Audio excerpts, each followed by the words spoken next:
With Doubtnut, get instant video solutions to all your maths, physics, chemistry, and biology doubts. Just click the image of the question, crop the question, and get instant video solution. Download Doubtnut app today.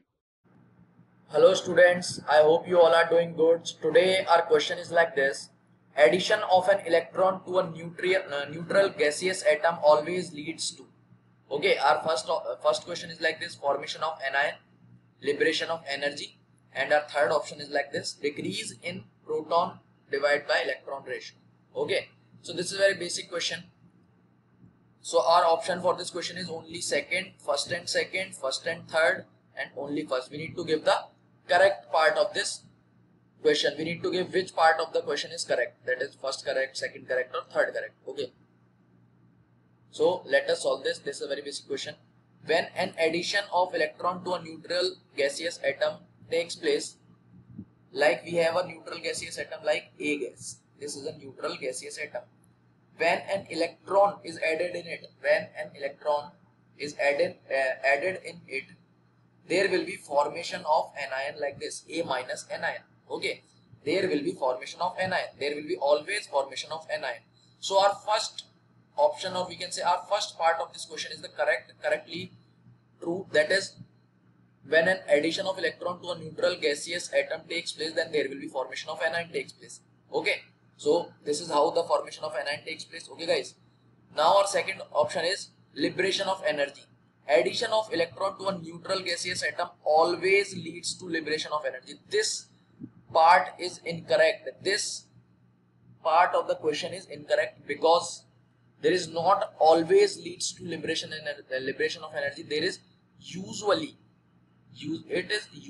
leads to liberation of energy, because in some cases there is energy needed to add the electron. There is energy required. We need to give the energy to add the electron. In that case there is no liberation of energy, but usually there is liberation of energy when an electron is added in a neutral gaseous atom. Usually liberation of energy takes place. Okay, but in some cases we need to give the energy. We require to give the energy to that gaseous atom to bring that addition. Okay guys, in that case there is no liberation of energy. In that case we need to give the energy to bring out the addition.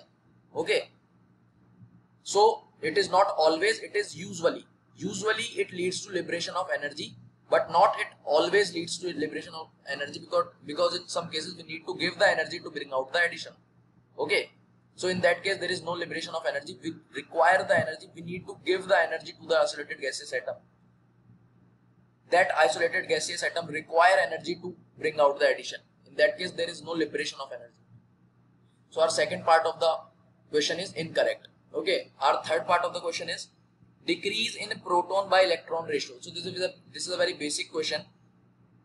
If we add an electron in an isolated gaseous atom, then there is increase of electron takes place.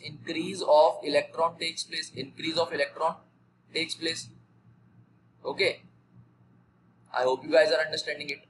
Increase of electron takes place in that atom. Okay, so if electron is increasing,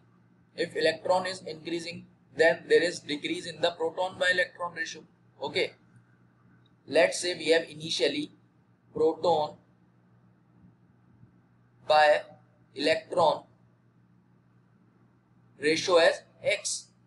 Let's say we have proton by electron ratio as x in the initial state, and when we add the electron in the isolated gaseous atom, or we can say in the neutral gaseous atom, when we add the electron, then the number of electron will increase, and if number of electron will increase, then the ratio of proton by electron will decrease. Okay, so the third part of the question is also correct. So the correct part of this question is first and third. Okay, so our option third is the correct option. Thank you guys.